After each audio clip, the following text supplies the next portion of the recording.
see läbimurre tegelikult toimus siinsamas, kui me pidasime siis üldkoosolekut, kus kinnitasime ka valimisnimekirja ja mõned päevad peale seda, kui sai kautsjon kokku ja nimekiri viidud, täisnimekiri viidud Vabariigi Valimiskomisjoni, siis kohe selle sündmuse järel mõõdeti ka avalik toetus 8% peale, mida meil varemalt ei olnud, aga kui nüüd keegi arvab niiviisi, et üks juhuslik kamp sattus kullasoone peale, siis päris nõnda see kindlasti ei olnud. See järjepidev töö ikkagi sai alguse juba 2011. aastal, siis erinevatel kujudel vaba-isamaalise kodanikuga, aga eks see väga intensiivne periood ikkagi oli aasta ja rohkem enne valimisi. Järgmine hüpe toimus koalitsiooni läbirääkimiste järel.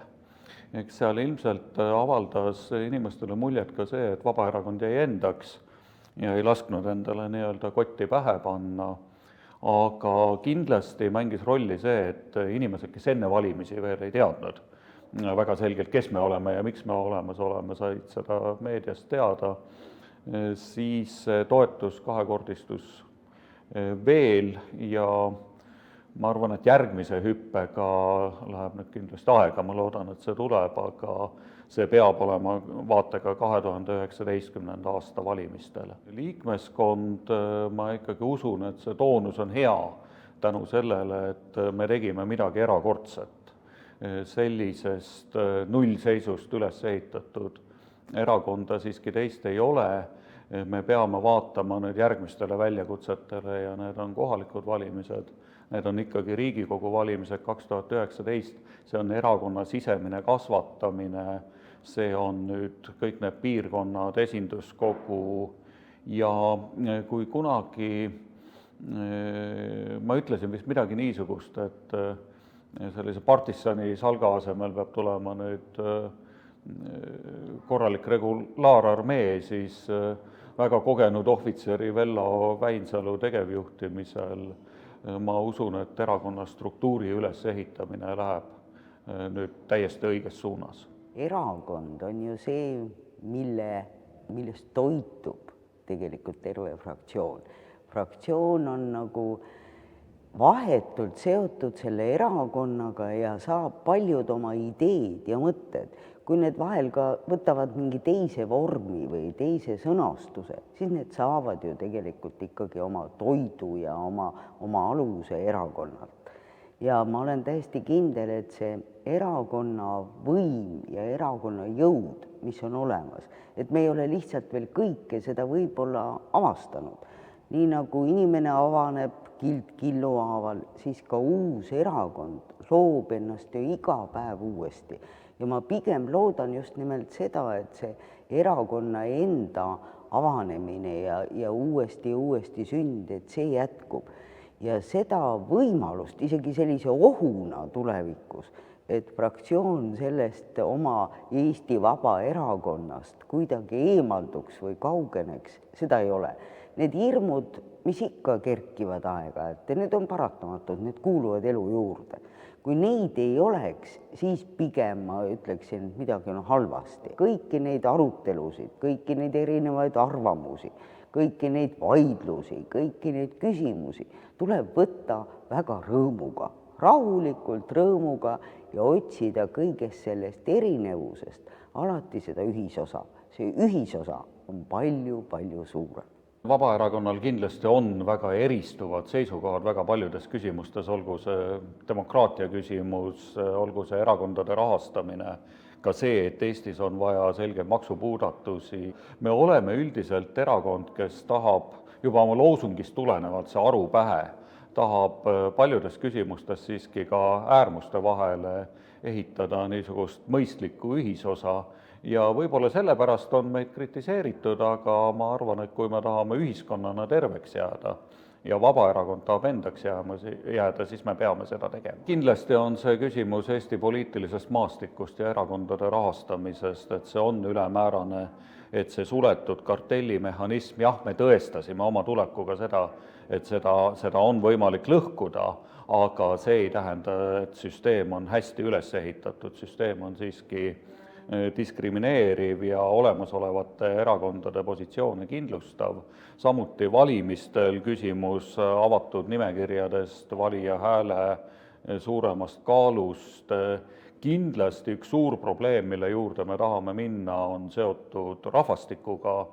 See on väga ähvardavate tendentsidega Eesti edasise arengu jaoks ja üks küsimus, millele ei ole ju lahendust, on see, et meil töökäsi jääb vähemaks, samal ajal sotsiaalkulutused justkui peaksid veelgi kasvama, tööandjate maksukoormus, siin tuleb otsida tõeliselt lahendusi ja tegelikult need lahendused algusest peale peavad orienteeruma ka sellele, et siin on võimalik erinevate erakondade vahel leida ühisosa, mitte see, et üks viskab ühe radikaalse efektse idee ja teine teise ja siis jäädaksegi purelema.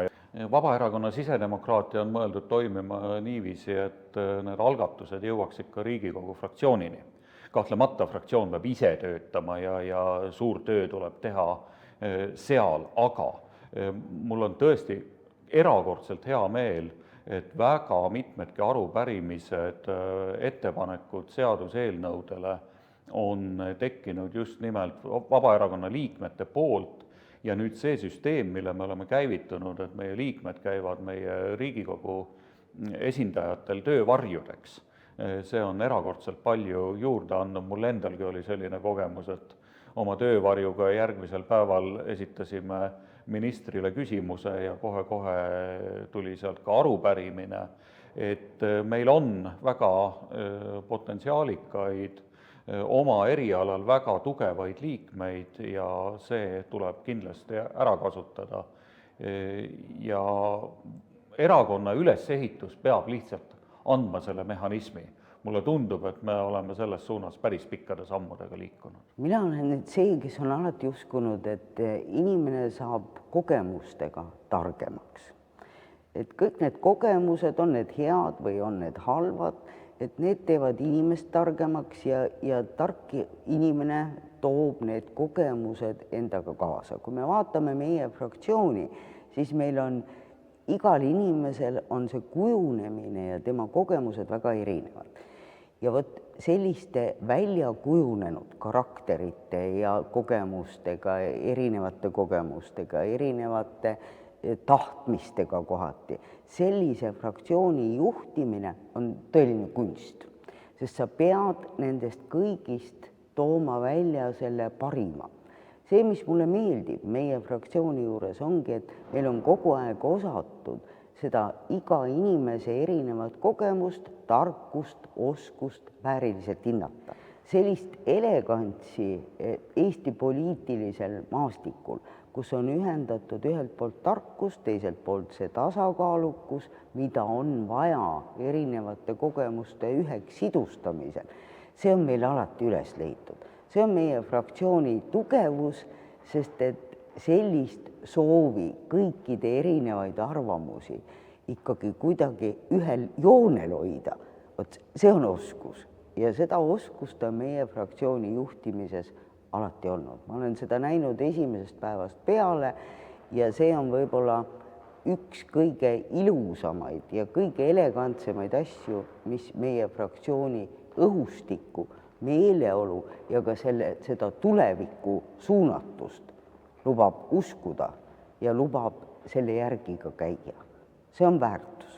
Ja kindlasti on ka eriarvamusi, mõnikord mõni inimene võib heituda ka sellest, et tema arvamusel on vastas veel teine arvamus ja need omavahel ei lähe kokku, et siis peavad olema ka väga mõistlikud kõigile arusaadavad demokraatlikud mehhanismid, et kuidas see asi siis sellise lõplikult väljendatud seisukohani jõuab. Kohalikel valimistel, kus on oluline just nimelt rõhutada, et kohalikke probleeme peavad kohalikud inimesed lahendama ja nendel ei saa olla suurte kartellierakondade märki küljes.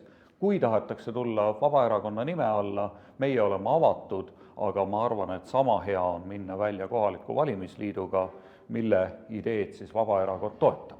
Kindlasti ta on juurde andnud selle, et meil on niisugune erakonna parlament, mis arutab asju läbi, mis on selline vahepealne foorum, me ei saa ju kõiki asju arutada üldkoosolekutel. piirkondade esindajad, toimkondade esindajad, samal ajal see nendele loodud struktuuridele paneb kindlasti ka väga suure vastutuse. Me peame liikuma kindlasti selles suunas, et esinduskogu alati toob esile ka mingi selge poliitilise seisukoha, mis on siis kuskil pool, kas mõnes toimkonnas või sedasi küpsenud ja sellel on ka selge väljund. Vabaerakonna kõige suurem vara on kindlasti inimesed, need on meie liikmed, meie toetajad, meie valijad ja üleüldse Eesti Vabariigi kodanikud, kelle heale käekäigule me tahame kaasa aidata, aga kelle osalemist nendes protsessides me tahame ka väga toetada, et ei oleks nõnda, et poliitilised otsused toimuvad mingis teises reaalsuses, kui on see reaalsus, milles meie inimesed elavad. Vabaerakond on seni ainult õnnestunud, aga ebaõnnestumise õigust meil enam kindlasti ei ole, sellepärast et kõik need ideaalid, need avatuse, avatud poliitika, otsuste läbipaistvuse ja kaasamise ideaalid, need peavad teostuma. Ja kui ebaõnnestub Vabaerakond, siis on ka need väga suure löögi saanud ja selline suletud kartellierakondlik süsteem kinnistub veelgi, seda ei tohi Eestis juhtuda. No igasugused eriarvamused poliitikas ja ka organisatsioonide sees on täiesti loomulik osa, küsimus on nüüd selles kultuuris, mida me suudame nende eriarvamuste esiletoomisel, nende lahendamisel ja siis lõplike seisukohtade kujundamisel rakendada nii, et kusagilt liiga palju üle ääre ei läheks ja eks peavad erakonna liikmed leppima, peab ka erakonna esimees leppima sellega, et alati tema arvamus ei ole mitte see, mis lõpuks pinnale jääb, et see on omaette kultuuri küsimus ja mulle tundub, et sellist koostöökultuuri on Eestis üldse liiga vähe ja see on ühiskonna konfliktide alus. Vabaerakond siin peab eeskuju olema ja püüdma seda luua maksimaalselt. Kohalikel valimistel me peame saavutama selle, et kodanike hääl ja seesama kogukondade väljund oleks ikkagi töökorras, et see ei muutuks niisuguseks kartellierakondade mängumaaks, nagu kunagi oli, et keelame kohalikud valimisliidud üldse ära. Et seda vabadust peab olema rohkem kohalikes omavalitsustes ja kodanike alt üles kasvavat initsiatiivi, sellele tahame meie kaasa aidata. Aga Riigikogu valimised 2019 kindlasti peab olema meile tõeliselt suur väljakutse, ehk siis kui meie selline usk meisse või avaliku toetuse kasv on juba korra niisuguste hüppeliste protsessidena läinud, siis kui me kõik õigesti teeme ja oma lähenemise õigsuses veename inimesi, siis järgmine hüpe ja suur vastutusala peab meile avanema 2019. aasta valimistel. Meil peab olema korralik programm, meil peavad olema inimesed, kes on valmis seda programmi teostama, neid juba on, aga need kasvavad nii meie seest kui ka kindlasti meie ühiskonnas mõju omavate inimeste hulgas leiame toetajaid, leiame neid, kes meiega koos valimistele tahavad tulla ja me ei tohi, ütleme selgelt, me ei tohi teha rumalusi. Me ei tohi kuskil pool minna seda teed, et me oleme kerge populismiga või mingi valimisedu nimel tegema asju, mis ühiskonna kui terviku huvides ei ole ja mis lõhestavad. Ma arvan, et Vabaerakond on üks väheseid erakondi Euroopas üldse, mis on tekkinud niisuguse mittepopulistliku uue jõuna ja sellisena me peame ka püsima. Meil on põhjust väga palju tänada nii Vabaerakonna liikmeid, kõiki, kes meie kampaaniale kaasa aitasid, kõiki inimesi, kes tegelikult andsid meile võib-olla sellise usalduskrediidi, mida oli rohkem, kui me olime selleks ajaks jõudnud teha. Aga see peab olema moraalne kohustus siit nüüd oma ehitustööga edasi minna.